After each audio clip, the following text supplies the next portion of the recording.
as I mentioned, is the celebration of 50 years of passage of the U.S. Wilderness Act. And so carrying forth that theme, the lecture series is one of the first events that we're hosting here in Missoula as a local committee to help celebrate 50 years of wilderness. And we've crafted this year's lecture series with the celebration of the Wilderness Act in mind. Each of our speakers will bring different stories, different practical lessons, different ideals to the table to discuss what we've done since the passage of the Wilderness Act and what it looks like going forward into the next 50, 100 years. So with that, I'm going to go ahead and introduce tonight's speaker, and then we might just have to wait a moment while we finish hooking up the sound system. So in 1964, with the original passage of the Wilderness Act, it was unknown exactly what would happen out of that legislation. 50 years later, we have over 9 million acres of designated wilderness within the United States. This year's series is titled Room to Roam, 50 Years of Wilderness Practice, Policy, Protection, and Passion. We're hoping that each of our speakers touches a little bit on at least one and maybe all of those areas. We're hoping that this lecture series highlights stories from individuals who have been working on wilderness-related issues for the last 50 years, hopefully including some individuals that were there during the actual passage of the Wilderness Act. There's a speaker series date by day in the back page of your syllabus for students that have the syllabus. For the public, the whole series was actually posted today in the Missoulian. There should be some flyers around town, and you can always go to the website of the Wilderness Institute to find out who's speaking that week to see if you want to come to the lecture. All right, so our first speaker to kick off this year's lecture series is former Congressmember Pat Williams. Pat was born in Butte, Montana. He served 9 terms in the U.S. House of Representatives for the state of Montana. Out of all the positions he held in Washington, D.C. on different committees, it was his time on what is now called the House Natural Resources Committee that honed his abilities and directives as a voice for Montana wilderness. During his time on this committee, he introduced over 24 pieces of legislation for wilderness designation in Montana, including what are now the Lee Metcalf Wilderness and the Rattlesnake Wilderness area right here in our own backyard. He has single-handedly crafted more wilderness legislation than anyone else who has served in Congress from the state of Montana. A little closer to home, he has also been a long-standing faculty member here at the University of Montana, and even closer to home, for many years he taught within the Wilderness and Civilization program. So I'm especially happy to have him here in this year's lecture series. The title of Pat's talk tonight is Montana's Wilderness, a 35-year dilemma. He will tell us about Montana's wilderness history, where we have been, why, and where we may be going in the future. It's my pleasure to welcome Pat to kick off this year's Wilderness Issues Lecture Series.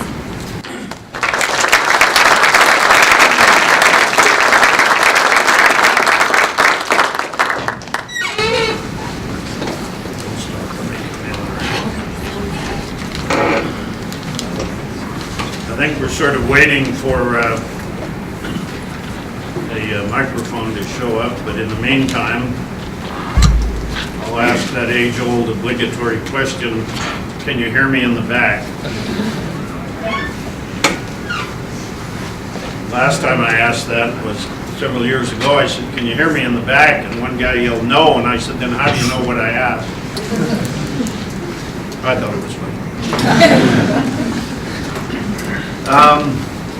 I'm pleased to be asked to be here with you, and particularly on the half-century anniversary of one of America's great ideas, leaving the land alone by law.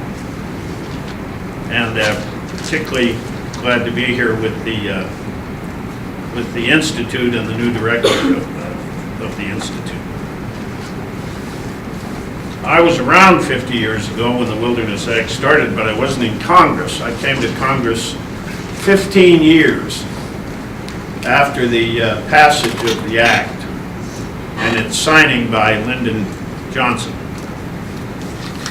But I do want to, in my remarks today, go back briefly to a period between 50 and about 35 years ago, which is the title of my remarks. For about a century, and certainly 50 years ago, the economies of this part of America were gold, silver, copper, and timber. And that was true not just in western Montana, it was true in spades in our neighboring state of Idaho. The economics of this part of America were very clear. It was hard-working people digging in the earth or cutting down trees. Some of those people were the best paid industrial workers in the world, particularly those in the copper, silver, and gold business. Montana, you know, is called the treasure state. And back then it meant copper and timber and some other matters that were either sliced off or dug out of the earth. Now, that treasure state title means something slightly different. And I will talk to you about that transformation in Montana, both economic and social. At one time, my hometown, the city of Butte, how many of you have been to Butte? Let's see your hands. Did you wear your old clothes? I was there last weekend, survived, made it back to Missoula all right. Before I was born over there, not long before, but before I was born over there, there were 15,000 miners scrambling around that hill and working to depths of almost a mile. Shafts straight down and then tunnels. 10,000 miles of tunnels under that hill, which Butte likes to refer to as the richest hill on earth, which is what Marcus Daly, who owned a big part of it, used to like to refer to it as well. Much of the timbering that went on in the West went on because in western Montana went on to support Butte. Timbers for those tunnels underground and for houses in early Montana. As almost everybody who grew up in Butte, I worked in those deep mines. And I remember one occasion being down, I'd been hired by a friend of my grandma's. In Butte in those days, it truly was who you know. That's how you got a job. And one of the hirers, one of the shift bosses, whose name, you may know the Butte nicknames, everybody. For example, my name is not Pat, but Butte decided my name was Pat, so it's Pat. But one of the shift bosses in those days was a guy named Spud Murphy.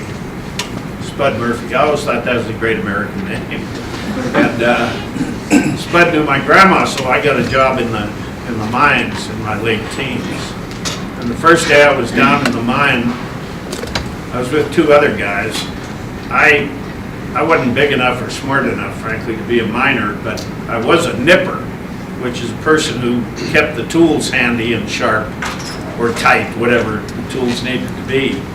And I was that kid. I was a nipper. The first day I was down there, I was down the stope. You know, you'd down the shaft and then out down the stope. And we were getting ready to get started, and we heard a voice come from yards away in the darkness.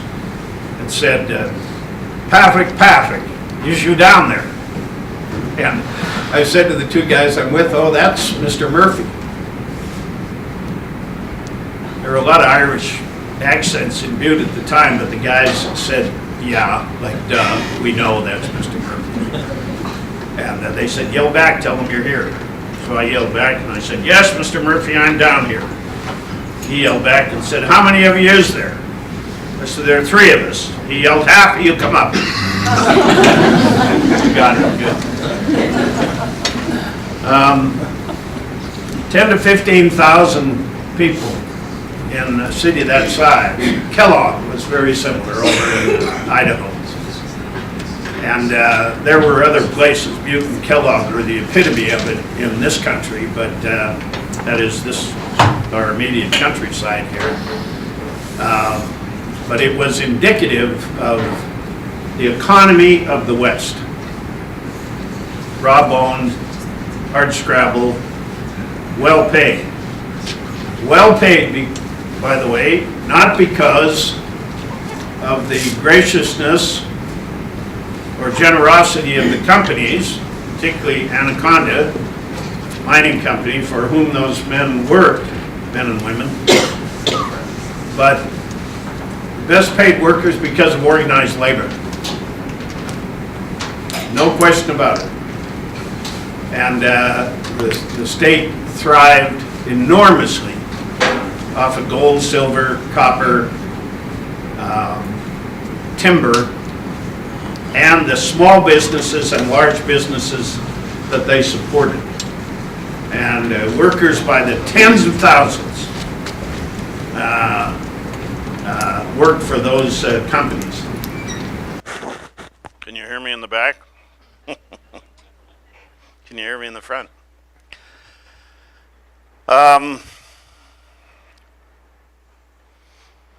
So in a thumbnail, that was the economy.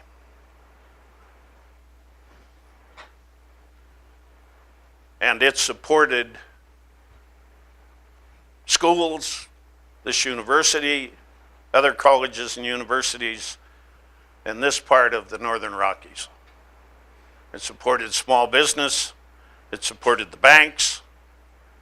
It was king. Now, politically, let me talk about the politics out this way. Idaho and Montana were swing states in the economic parlance, but primarily they were Democrat states, sort of liberal labor states. Idaho was an example of the swing state. When I was just about to be elected to Congress, Idaho had 2 senators, the very liberal Frank Church and the relatively conservative Jim McClure. And both of them would win handily. Montana had for many years 2 liberal senators, Mike Mansfield, who you know well on this campus, and then a liberal environmental senator before people knew what the word in America environmental really meant, believe it or not, Lee Metcalf from just over the hill here down in the Bitterroot. About the time I arrived on the scene, Idaho, for reasons it would take a semester to talk about, and I do much of this lecture, or did much of this lecture during a semester class here at the university until last year.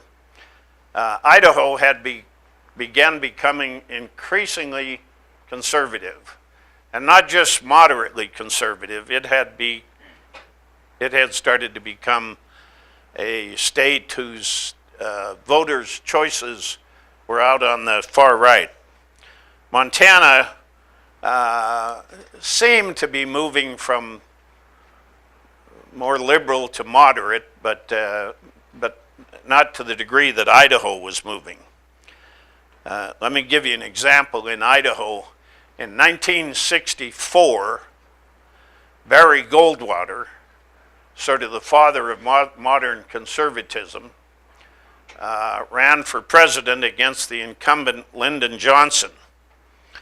Barry Goldwater carried one state, his own, Arizona, and came close in one other state, Idaho, in which Barry received 49% of the vote.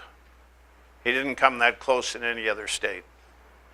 That was a significant wake-up call, I remember, to people saying, at least on the left, saying, what's happening over there in Idaho? It took a while to figure out what was happening, but part of it was the same thing that was happening in Montana. The gold, silver, and copper was being, or had been, mined away.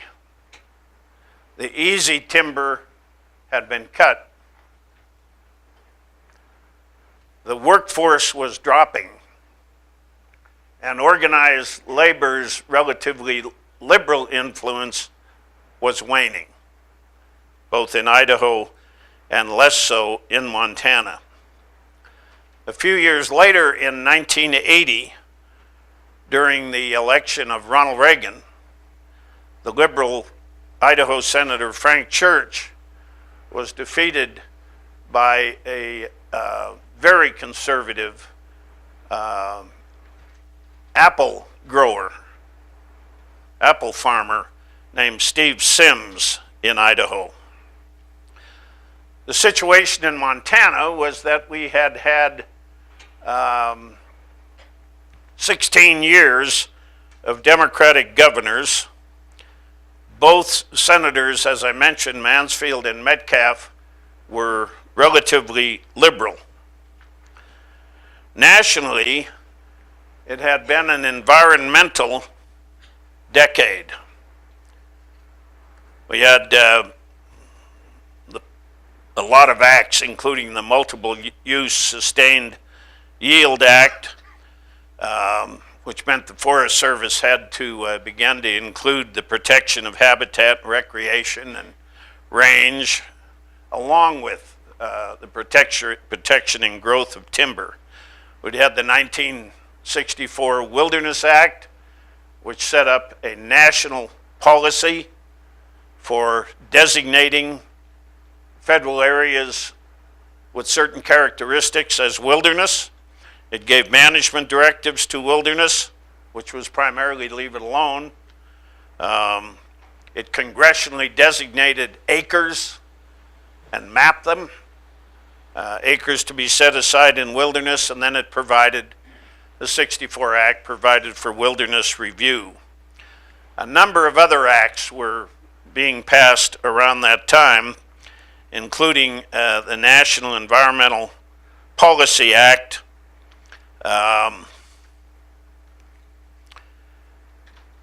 as was asked in the quiz, Montana, Lee Metcalf saw to it, Senator Metcalf, that Montana had some of its finest areas included in that seed Wilderness Act, the first Wilderness Act. And those were the Selway Bitterroots, the Cabinets, the Pintlers. Interestingly, the Gates of the Mountains, a very small wilderness area near Helena, and then one of the most renowned wilderness areas in America, in the world, the Bob Marshall.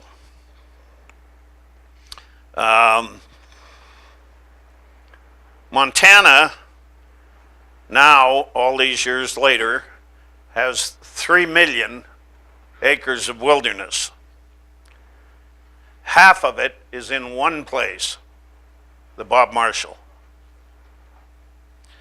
If one looks at a map of Montana, let's say the size of this board behind me, you will find on that map a piece a little smaller than my fist, which would be the Bob Marshall, and then all of the other wilderness areas would be like a thumbprint or a small fingerprint.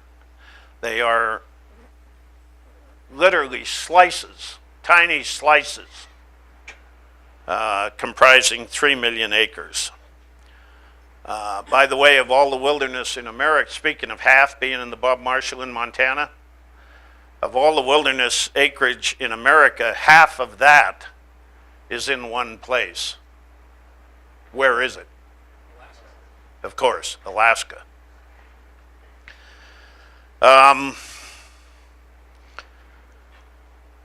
In 1969, which was when I was elected to Congress, to the U.S. House of Representatives.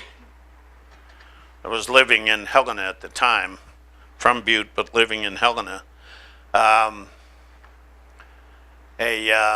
important thing with regard to wilderness happened in the United States, and that was the Congress had, a couple of years earlier, given the Forest Service a requirement under law, and that was that the Forest Service go out and review and evaluate potential wilderness areas, potential areas that hadn't been designated yet in the United States. So Forest Service go out and look at this wild land and tell us, the Congress, which wilderness area, which areas you think should be wilderness. Now the reason the Forest Service has, under that act, had to tell the Congress is because in the 1964 legislation and law, the Wilderness Act, passed by the Congress gave to itself and only to the Congress the right to designate future wilderness. Presidents can't do it. Only Congress. Presidents can create what's called national monument areas. If they see a special area that's in some jeopardy, they can protect it with the signing of a pen. Those are called national monument areas. The Grand Canyon's one of them. Glacier Bay, Alaska is another. But wilderness, the Congress has held to itself. And I personally think that was politically very, very wise because it keeps local people in that decision. With regard to politics and policy nationally, you are closer to your member or members of the House than you are to any other individuals in the federal government. Why? Because House members have to run every 2 years. They have to campaign every 2 years. Your senators run every 6 years, so they have longer time. So you keep your House members close. So by keeping the decision to create new wilderness, designate new wilderness, by keeping that for the Congress to decide, both House and Senate, they were saying, look, we want local people influencing this. You see? And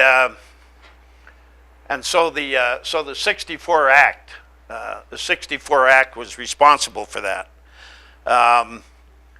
In 1969, when I got to Congress, the Congress had, as I've said, given the Forest Service another requirement, and that was to go out and evaluate and review the possibility of future wilderness areas.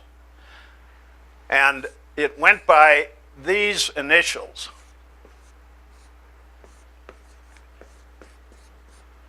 Shorthand RARE. And the Forest Service developed one set of procedures for going out and doing this on the federal land, and that failed. It didn't pass the court muster. So they did it again, and the second time it worked. And so that was known as RARE 2.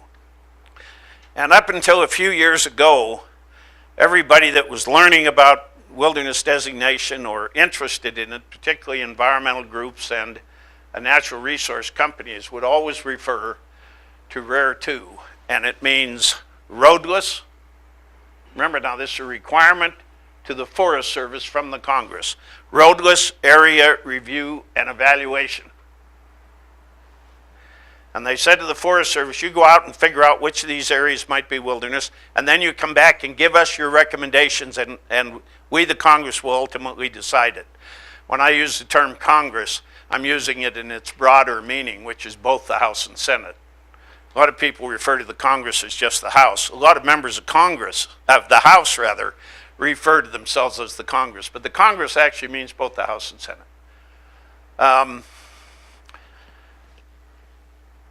So out the Forest Service went, spent a number of years finding wild lands. Now, what did it mean by wild lands? Well, the Forest Service decided it simply meant one thing: roadless. No roads in them. They said that's our definition of wild lands. So, roadless area review and evaluation. And as they looked closely at Montana, various methods, including flying over, taking photos, and as the Forest Service calls it, counting the dots, they found that in Montana there were 6 million acres that had wilderness potential.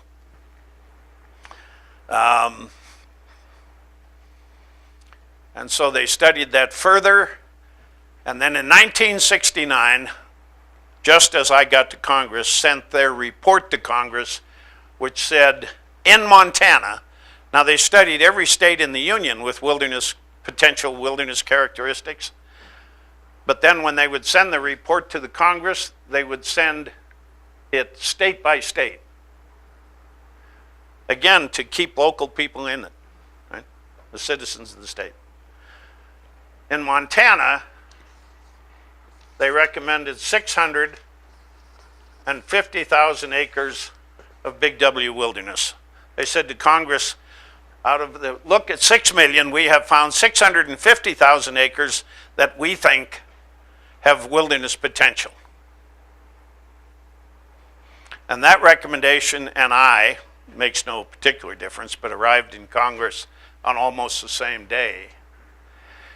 And I decided that this was such a major issue to Montanans that I should try to get on the very committee that was going to get first cut at this, because there is in the Congress, you know, a committee system.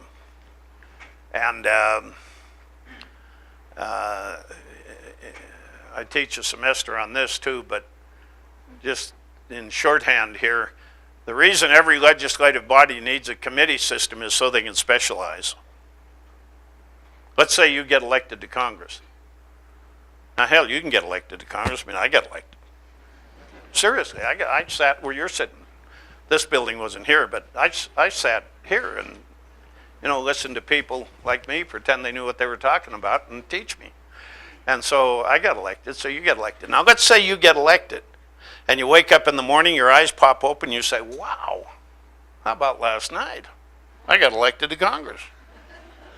And that's the one thing that you know that you didn't know the day before. It's the only new thing you know.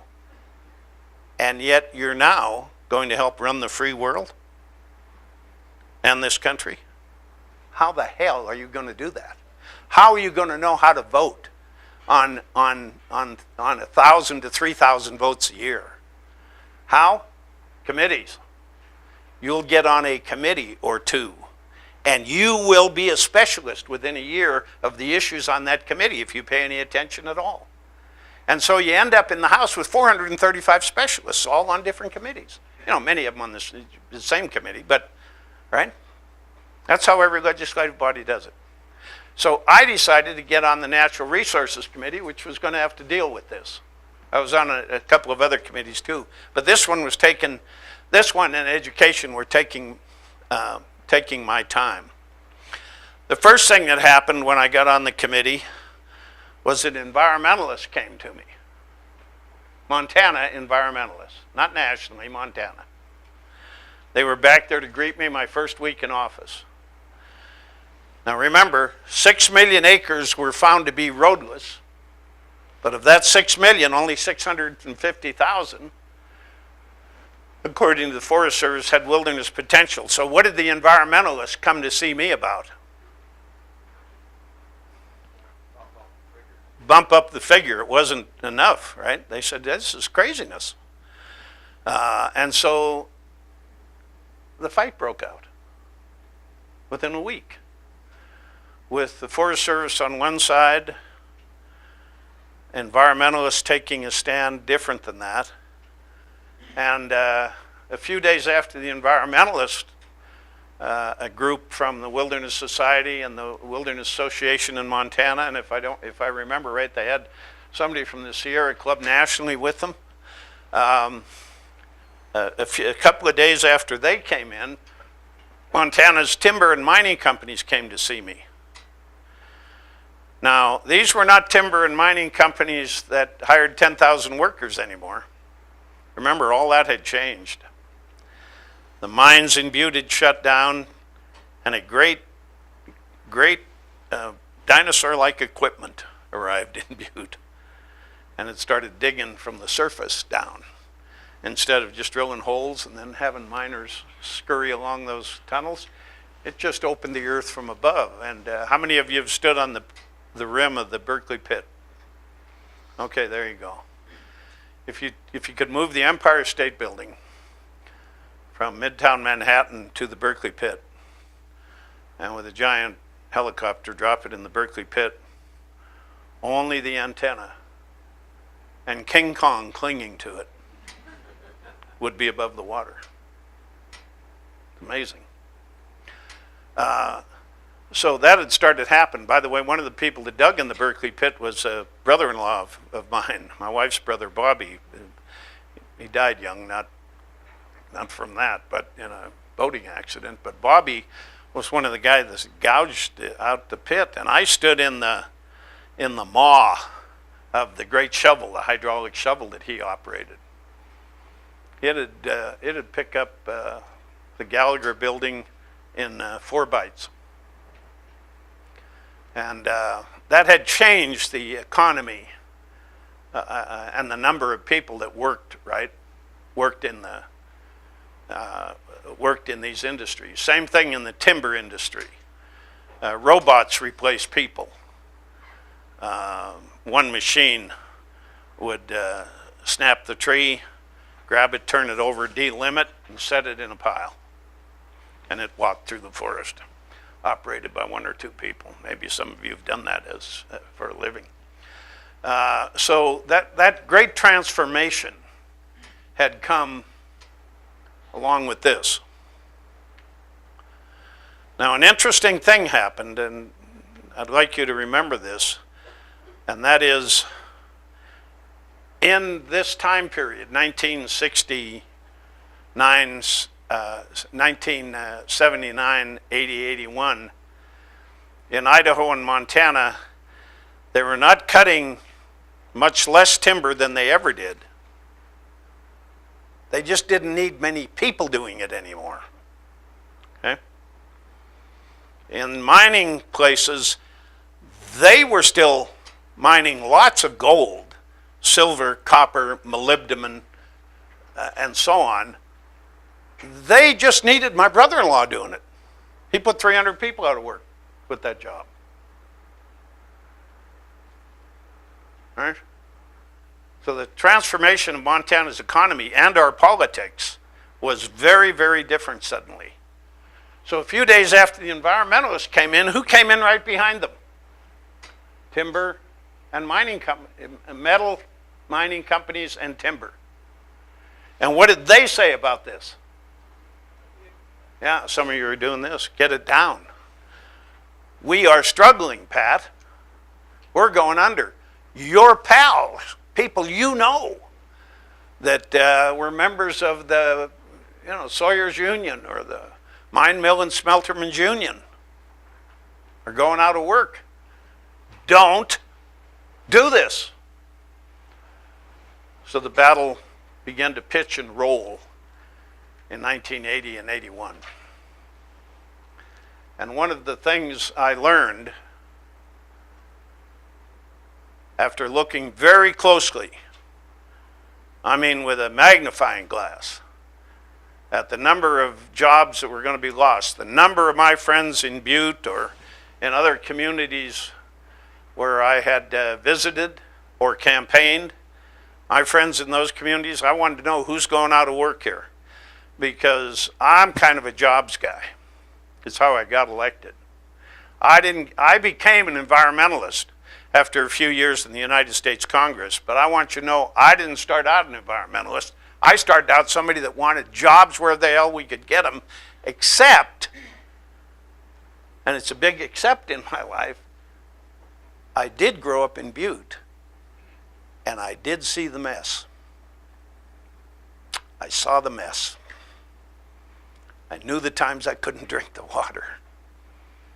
I remember coming out of Silverboat Creek as a little kid with the blue, or some days green, all the way up to my knees from wading in it.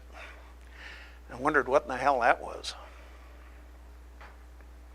But I was a jobs guy, nonetheless, starting to pay attention to the environment. So as I looked at the jobs,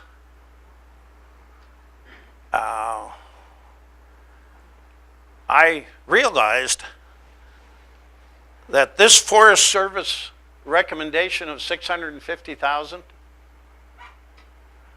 when you went to the maps, it was in areas where there were no jobs. There's nobody working in these areas. Nor were they ever going to work in these areas. It was high country. It was too far from anything to build roads. Now, may there have been gold or silver in there? Yeah, there may have been.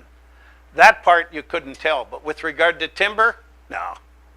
No, there weren't enough jobs in there, if any, to count.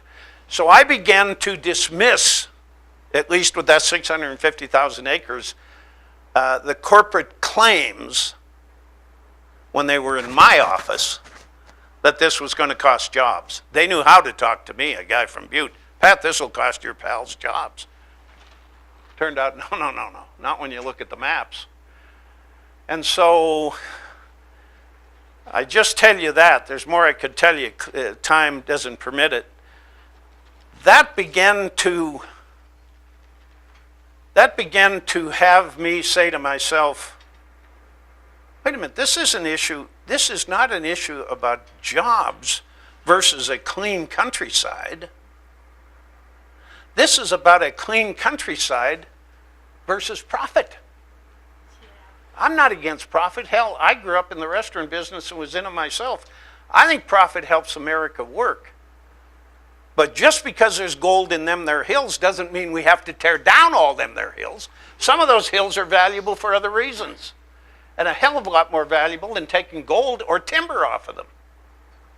So I began as a kind of a jobs Democrat my mind began to rearrange itself with regard to this. I began to read more and look at it more.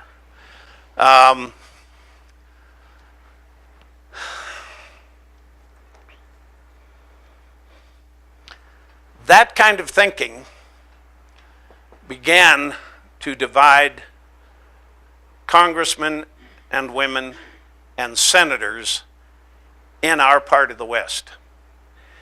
It began to change the way they looked at this issue, depending on their background and so on, and it began to change the way their constituents saw the issue.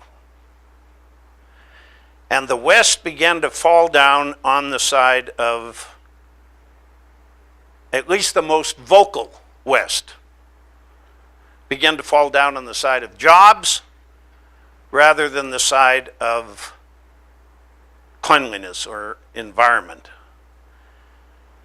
Now, helping that was enormous amounts of persuasive money spent by corporations, extractive corporations, realizing that, look, this great blanket of wild land thrown over the mountains and the ramps of the northern Rockies, stretching across much of Montana and Idaho, is one of the last places we can make money as a corporation. This is very important suddenly to corporations. And so, and because wilderness is starting up seriously, it's a serious thing now in the Congress. It's going to have to decide in Montana how to designate 6 million acres. much more than that, twice, 2.5 times that much in Idaho was at stake. They have a great deal, even though the state isn't as large in acreage as Montana, they have considerably more wilderness potential lands over there. And so as the corporations began to look at this and realize the squeeze was coming on them, this became a very big issue to them. And they began to spend lots of money trying to persuade, and they also spent enormous amounts of money for the first time on candidates. They'd spent a lot of money on congressional candidates before, but nothing like they began to do in the 1980s and 90s. And in Montana, they spent more of their money on Republican candidates, that is, they being the extractive industry. They spent a higher percentage of their campaign contributions for Republicans than they did for Democrats. In most states where the extractive industry had a stake in the issue, they spent about 70 to 75% of their contributions, their political contributions, they spent it on Republicans. In Montana, they spent almost 90% of their money on Republicans. And in Idaho, it was about 84%. And so both Idaho and Montana began to elect a lot of Republican candidates. I was a Democrat. They spent lots of money trying to make sure that I and our 2 senators at the time, who were John Melcher. John's up in age now, still lives in Missoula, gets around a little bit. And Max Baucus, who's just now retiring. Max was a young senator back then, a first, second-term senator. And they were spending money to some degree against the 3 of us, but certainly against 2 of us. My response was to, and I have to leave, just time requires that I leave a lot of things that happened and my reason for doing things out of this lecture, but I began to become more and more in tune with the environmental movement all across the country as I had to decide how to vote on bills, whether it was the Alaska Lands Bill or an Idaho bill or California, which is the state with the most wilderness. Interestingly enough, the most populous state has the most wilderness. People used to say to me, if you keep putting these areas or keep trying to put these areas in Montana in wilderness, you'll stunt our population. There'll be nowhere to live. And yet California has more wilderness acres and is a most populous state at the same time. It turns out somehow wilderness might be good economics for a state. So now let me take you too quickly through, I hope, a not too boring litany of bills that I and others introduced to try to figure out what to do with this 6 million acres. The Montana delegation, 2 senators at that time in the early 80s, both Democrats, Melcher and Baucus. 2 members of the House at that time. Now we have just 1. A friend of mine named Steve Daines is the current congressman. Before him it was Dennis Rehberg, Republican. Before him it was Rick Hill, Republican. Before him it was me. I'm the last Democrat to serve in that position. And it's an interesting thing because I served in it for more consecutive terms than anybody in the history of Montana. But as soon as I left, I guess people weren't all that satisfied because they started electing Republicans and have kept doing it. I got on an off-ramp there and forgot where I was. The chronology. our delegation had to solve this. And all 4 members, Marlene, myself, John, and Max, decided that out of 6 million acres, Marlene was a Republican, out of 6 million acres, 650,000 was too few. As we were visiting with the Forest Service, walking into these areas, flying over them, going through them, for a couple of years, we decided, no, this isn't right. This is wrong. And so we began to, I began, and the delegation to a degree, began to offer wilderness bills. I got a lot of attention in those days offering wilderness bills, not only because I was new and had made a decision to come down on the environmentalist side of this thing, but because the Democrats were in the majority in the House in those days, and so I was in that majority. And I was on that Natural Resources Committee, so I had even as a freshman, I had a spot on a very important committee. I introduced a bill. I introduced legislation. I hope you can all read these numbers. I'm going to keep them small because those are already, I don't have a lot of room. I'm writing too big here. I introduced a bill for 850,000 acres out of this. And I had some hearings before I did that. That, by the way, was in 1981.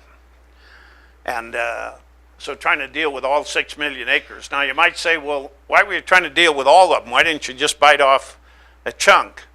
Well, that wasn't what the Congress was doing at the time. The requirement was to satisfy the entire wilderness question in the state with one bill called a statewide bill. So every state was doing it that way. And part of it was everything will get snarled up in the committees and all if you don't do it that way. You know, if Montana has to introduce 11 bills for each wilderness area, we're never going to get done. And so we would put them all into one bill, the statewide wilderness bill. So my bill took this 650 and jumped it up to 850. What'd the environmentalists say about that? Not enough. What'd the corporations say about it? He'll never be allowed back in Butte. I introduced, just around that time, I did take a bite on the rattlesnake. There were a couple of professors here and a good many people in Missoula who came to me and said, look, there's one area that you can start with here and sort of learn the ropes doing it, would be the area that you've been in when you were a student at the university, Pat, this area called the rattlesnake up here. Why don't you just introduce a bill for that? And so I introduced a bill for 60,000 plus acres of protection for the rattlesnake. The top higher country, 30,000 acres of wilderness. And the bottom, closer to town acreage, 30,000 for what I named it a national recreation area. So when you walk in, as many of you know, when you walk into the rattlesnake from this side, you're in the national recreation area for a while until you get up to the wilderness boundary, and then there's another 30,000 acres up there. And we got that passed in I was a freshman in 1980. And I was pretty proud of I was pretty proud of myself. It was amazing. I was in a position where I could actually put in a bill and protect an area that I used to go walk in when I was a student at the university. So I thought, wow, you can do anything in the Congress. I was soon relieved of that idea, but at least I got that done. So 850,000 acres. Got the rattlesnake. Then this didn't go anywhere. Environmentalists said it was too much. Corporation said he'll never be allowed back in Butte. It really didn't go anywhere, although we had a couple of hearings on it. So 2 years later, you know, you only do these every 2 years, because once you put a bill into Congress, Congress lasts 2 years. It's kind of complicated. House terms are 2 years, Senate terms are 6 years. But you have congressional elections every 2 years. A third of the Senate runs. And all 435 members of the House run every 2 years. So you only have to put in one piece of legislation for each issue every 2-year period, if that makes any sense to you. 2 years later, John Melcher put in a bill for 1.1 million acres. He put that in the Senate, and I put it in the House, and it protected overall about 1.5 million, because we put in, you know, things like national recreation area like I did up here and so on. So it was really protection for about 1.5, but it was 1.1 million. Montanans couldn't agree on it. And believe it or not, if a state doesn't agree, Congress stops. Says, okay, we'll forget it. We'll try something else. Now, I know you all think that Congress just goes off and does whatever the hell it wants and gets it wrong 99% of the time. That's not what happens. If a state objects to something as important as this, the member of Congress, if they've got any sense, says, no, I'm not going to force this on them. It is a democracy of sorts after all. We're not going to force it on them. And the state didn't agree. And the state kind of wasn't ready. I had a hearing down in Dillon. When I first got there, I'm backing up to this time. I had a hearing down in Dillon, and there was a great chairman of the House Natural Resources Committee. Let me see if any of you have ever heard this guy's name. Morris Udall. Let's see the hands of the people that remember Mo Udall. Great. Well, Mo was a giant conservationist, and his kid's in the Senate now, Tom, and Tom's going to have a fundraiser in Seattle. Carol and I are driving over there to give him some money and see him again. And then the Udalls have been a great family. Tom also has a cousin who's in the U.S. Senate. They're sort of the West Kennedys. But Mo Udall was chairman of the committee that had to decide this. So I went to Mo as a freshman and said, Mo, would you come out to Montana to Dillon? You know where Dillon is? And it's a wonderful little town. Western Montana College down there, part of the university system, of course. And would you come out to Dillon and we'll have a hearing? And to my surprise, he said yes, to a freshman. And then later told me why he was willing to come out as chairman, and that was because Montana had always led the way on these things.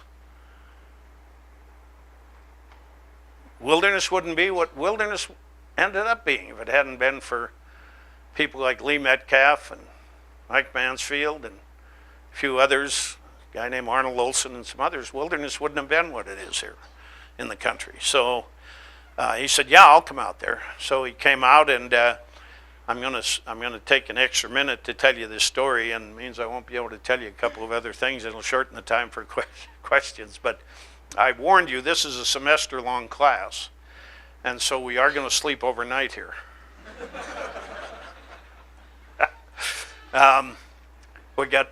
We took a Delta or something to Billings, and then we got a little plane to fly to Dillon. There's an airport in Dillon, but it doesn't take commercial traffic.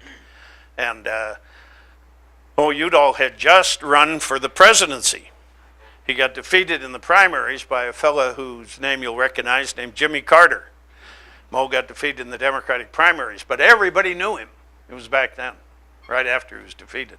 So we get on this little Forest Service plane, and they had a purple curtain over the cockpit.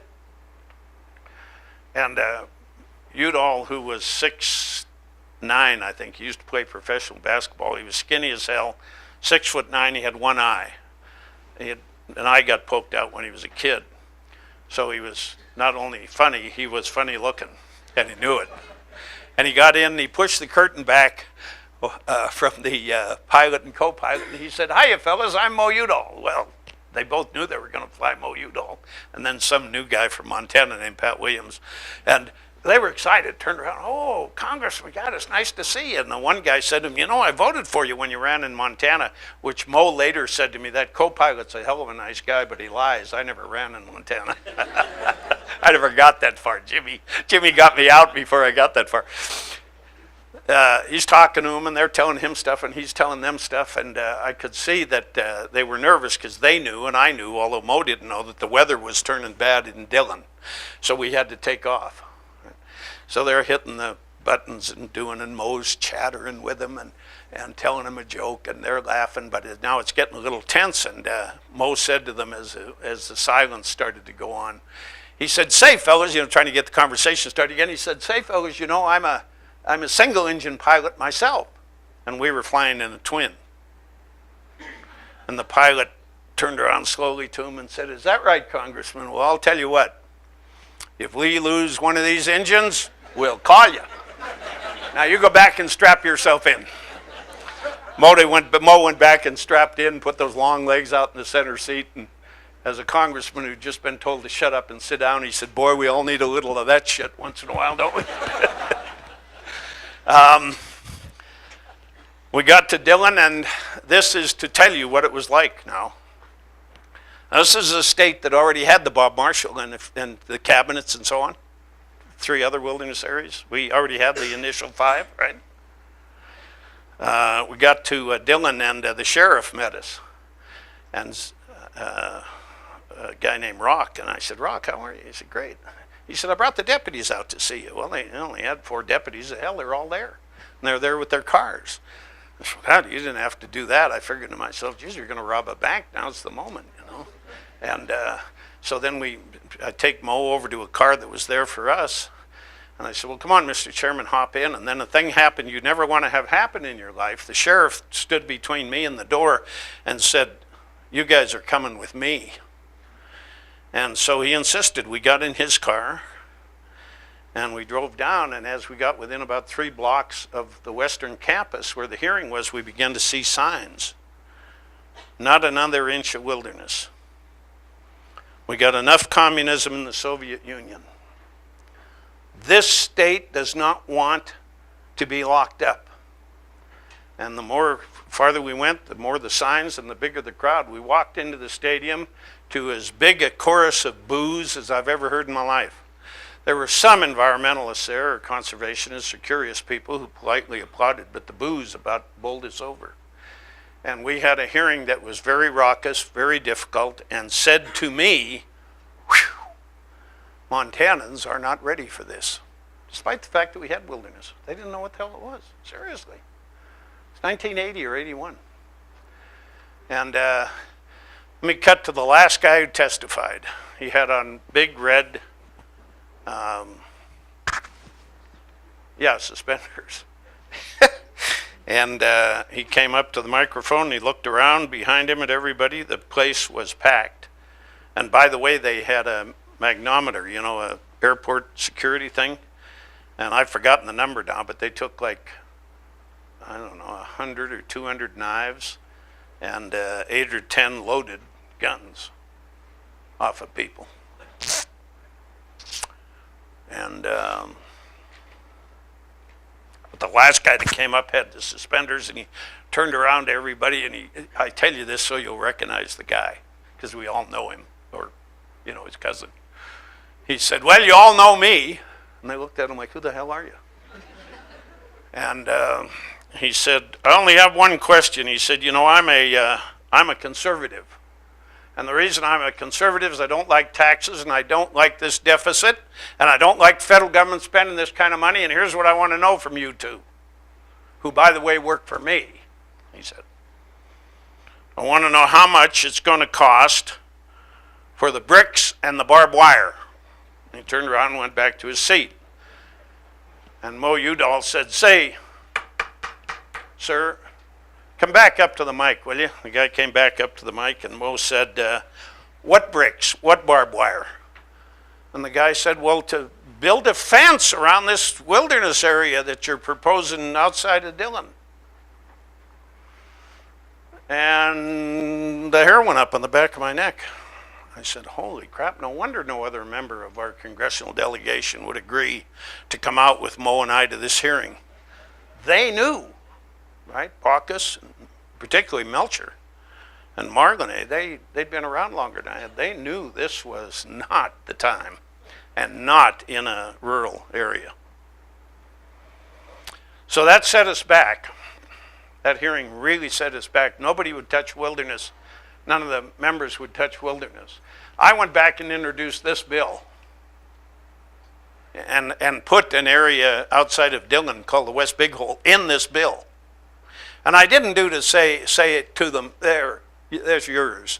I didn't do it for that reason. I did it because every state in the Union was getting on with this. And it seemed to me that Montana, with our legacy of environmentalism, ought to get on with it. And so I introduced this bill and infuriated people in Dillon, just infuriated them. I didn't blame them for being angry, but I went down there several times to try to explain to them what we were doing.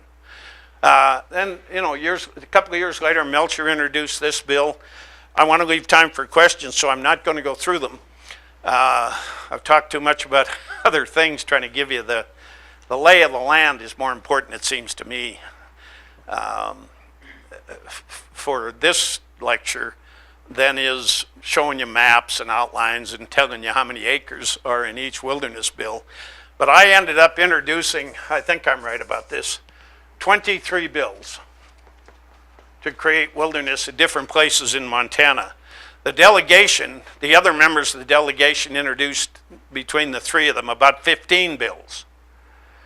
None of the bills accepted this, not one. And by the way, as I said to you, this was done in every state except about 5 that don't have wilderness areas.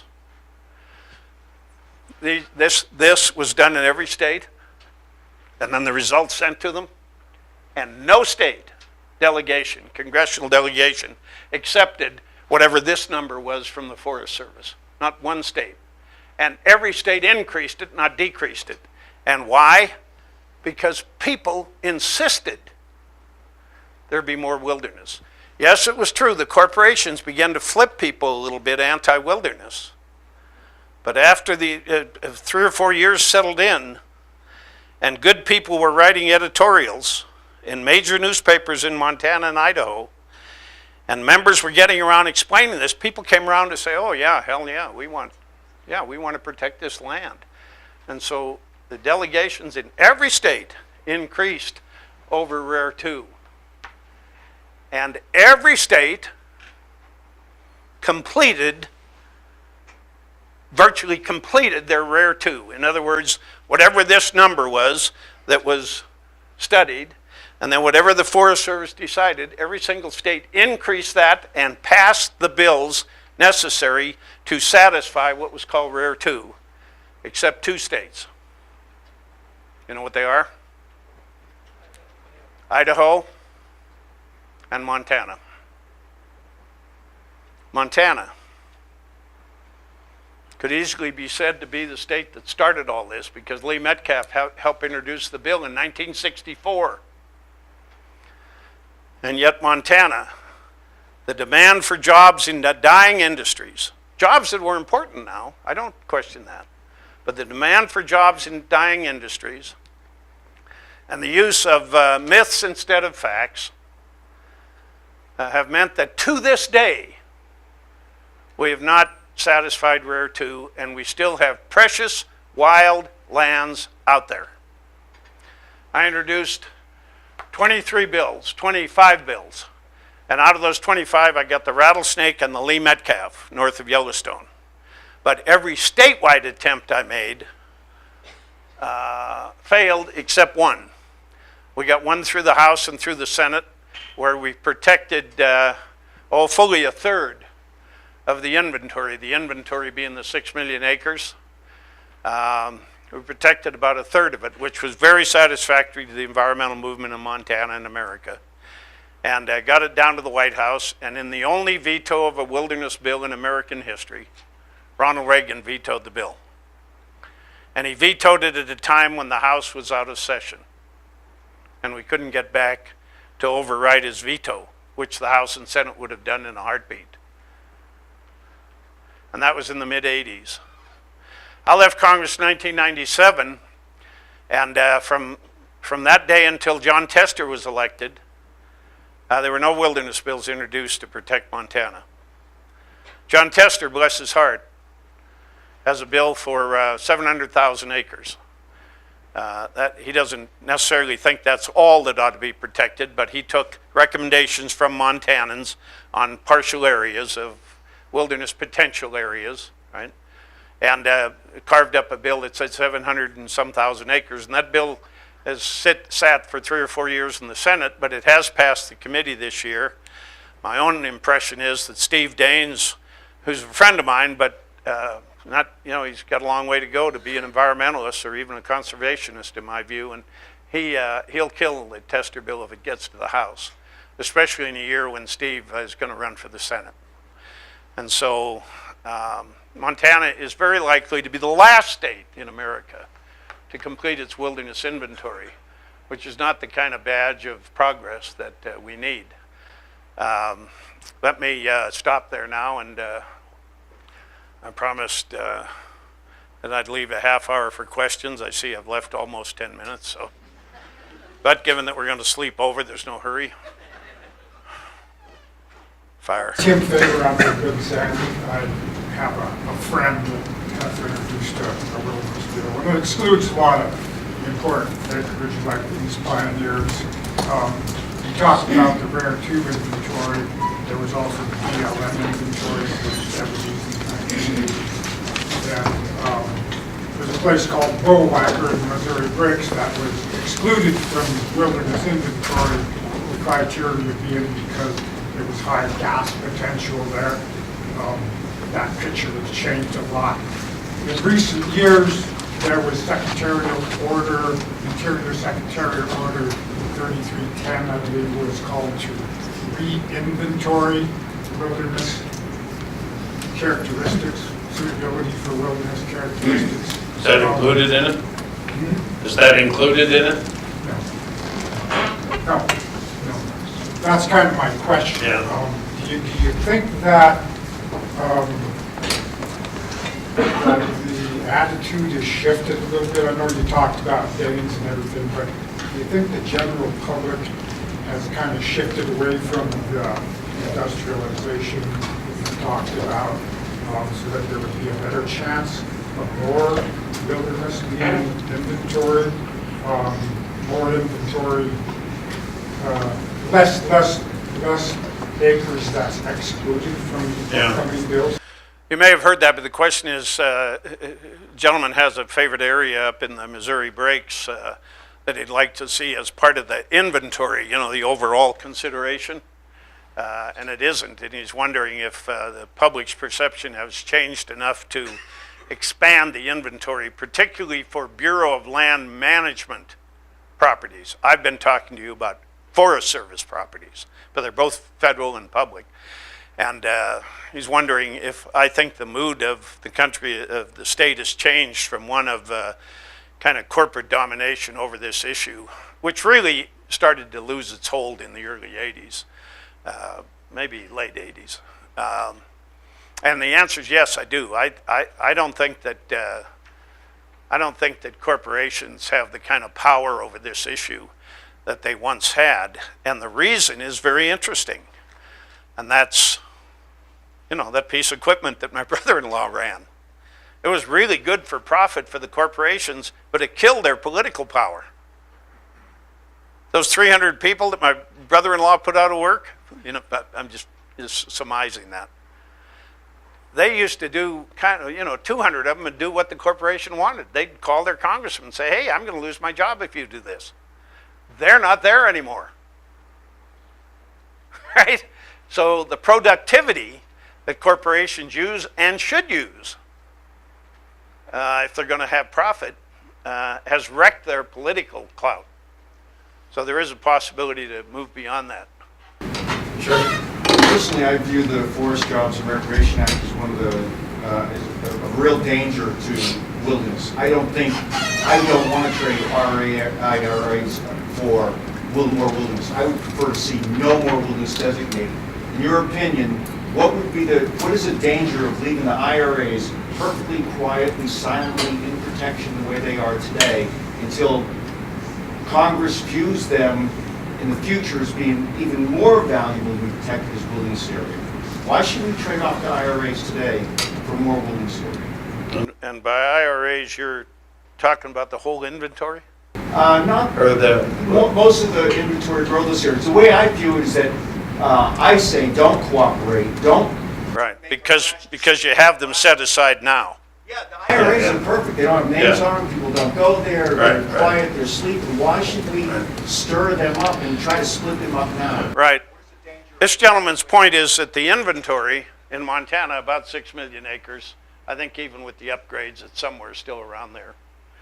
The issue is these lands aren't melting. So rather than declare some of them wilderness, and then what's called release the rest, so that the Forest Service can decide what to do with them, why not stop trying to pass a wilderness bill and just leave these lands rest? And there's a big argument that's made. The Alliance for the Wild Rockies makes that same argument. If you can't get a big wilderness bill, say all 6 million acres, to hell with it, just let it rest. Nobody's going in there. The difficulty I have with some of that logic is people are going into some of these areas, and they're going in with snowmobiles. Now think about well, depends. I understand, but look at the Great Burn. The Forest Service allowed a lot of snowmobiles in there. Now think about Montanans. If they get a habit of going into an area, their families go in and their buddies go in, how are you going to get them out? On the point of a gun? And so if the Forest Service can't maintain an absolute closure on these areas, and I don't know that they can or want to for many more years, then those areas are going to be starting to be used by four-wheelers. And at that point, they lose wilderness quality, and I don't think you'll find a member of Congress that would be willing to throw those people out of there. So you might consider that as part of the dilemma and try to be sure the Forest Service as a citizen isn't letting vehicles in there. Anybody else over on this side? How about out in center field? Yes, sir.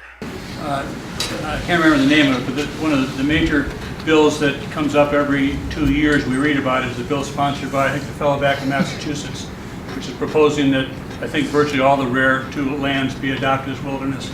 And the arguments are he's a carpetbagger, he's not a Montanan, etc.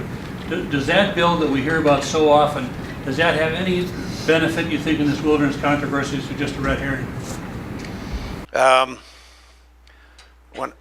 When I was still back there and still in the throes of trying to get wilderness passed, two guys, one from Pennsylvania named Pete Kostmeyer and another fellow from Indiana, really good guy and a good friend of mine, I'm embarrassed I'm forgetting his name, joined together to, or no, I think separately, they put in almost identical bills urged by the Alliance for the Wild Rockies, this environmental group here that's stationed out of Missoula and has national fame. They're a little smaller now than they used to be, but they've gained national fame. Pete Kostmeyer and this other friend of mine put in separate bills to put all 6 million acres in wilderness and fought like hell for it. And in the next election, they were both defeated, and both of them told me that was the reason. You're worried about jackrabbits in Montana? We got job losses in Gary, Indiana. The steel mills are going to hell, and you're worried about deer in Montana? You're gone. And after that happened to Peter and this other friend of mine, people were very careful about trying to enter the Montana wilderness fight. You know, the name Montana is a showstopper all across this country. People would say after the House had adjourned and somebody'd be having a fundraiser or something, you'd go to it and they'd say, there's the guy from Montana. Now, it didn't have anything to do with Pat Williams. It had to do with the fact that I was from Montana. People want to come up and talk to me about Montana, you know, about the fourth guy that stopped to help them with the flat between Helena and Great Falls. And so introducing a bill for Montana kind of seems like a thing that nobody back home would get upset about if you weren't a Montanan. But just the word Montana splashes that on in their hometown newspaper. People say, what the hell are you doing worrying about that? So, the Congress is, with the exception of Alaska, has never passed a wilderness bill over the objection of the local delegation, of the congressional delegation from that state. Never, with the exception of Alaska, and we ran over Don Young and those people because Alaska was too important and Yeah. So I don't think those bills do any good. Now, we may find out that's not true in the years ahead, but thus far. Anybody over on this side? Right field? How about in the cheap seats way up to the line here? Anybody? No? Okay. Yes? Why was that bill that was going to designate a third of the 6 million acres for Montana introduced when the House was not in session? Oh, it was introduced when the House was in session, and then you know how the House, well, they don't leave everything till the end, but you know, so much happens at the end of the year. And so we passed it in, like, I think, like August of an election year when we were adjourning, and thinking that the president would sign it because they never expressed any objection to it at the Reagan White House. Then we get out here and found out, I think I'm remembering the situation, we got out here and found out he had done that and we couldn't get back. We had adjourned. And they weren't going to bring the Congress back for a Montana wilderness bill, you know. So it was put into effect. It was introduced when the House, you know, it had been introduced 2 years earlier. It just took the dead end to get it out. And then Reagan was able to veto it. It was a completely partisan veto. What they were trying to do was defeat John Melcher, who helped pass the bill, in favor of a new congressman, a radio announcer and an auctioneer from Billings, a county commissioner named Conrad Burns. And it worked. Reagan vetoed the bill and within 24 hours was up on Montana television with an ad. You know, Reagan, there was nobody like Reagan on television. The only equivalent was Jack Kennedy. And Reagan came on Montana television in a 30-second spot for the candidate against John Melcher. And Reagan said, you know, Montanans, I've been up there many times and I understand the beauty of the place. And I don't think any of you knew this bill was even coming.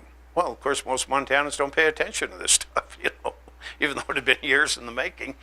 And then Reagan ended it by saying, these slam dunks at midnight that politicians like to pull on you, you can stop that. And I'll tell you what, I'll veto this bill. And maybe it'll never happen again in Montana that they do this to you just before they get out of session. And you don't know anything about it. And people agreed with him. Conrad Burns got to, and then he ended it by saying, so it was John Melcher who was defeated, and Conrad won. And so he said, and so I urge you to vote against John Melcher and vote for Conrad Burns. He won't do this sort of thing to you. He won't lock up the land. And what did Conrad do when he got in, to his credit? Conrad put in a bill for this, 800,000 acres, like I had done years and years before. So Conrad knew we had to get this issue behind us too. He didn't want enough acres, but... Well, I think we're at the bewitching hour, aren't we? Where's the teach? Oh, there you are, Natalie. Are we at, how are we? We are, yeah. Yeah, okay, why don't you stand up and dismiss this class? I have no authority to do that. Well, let's thank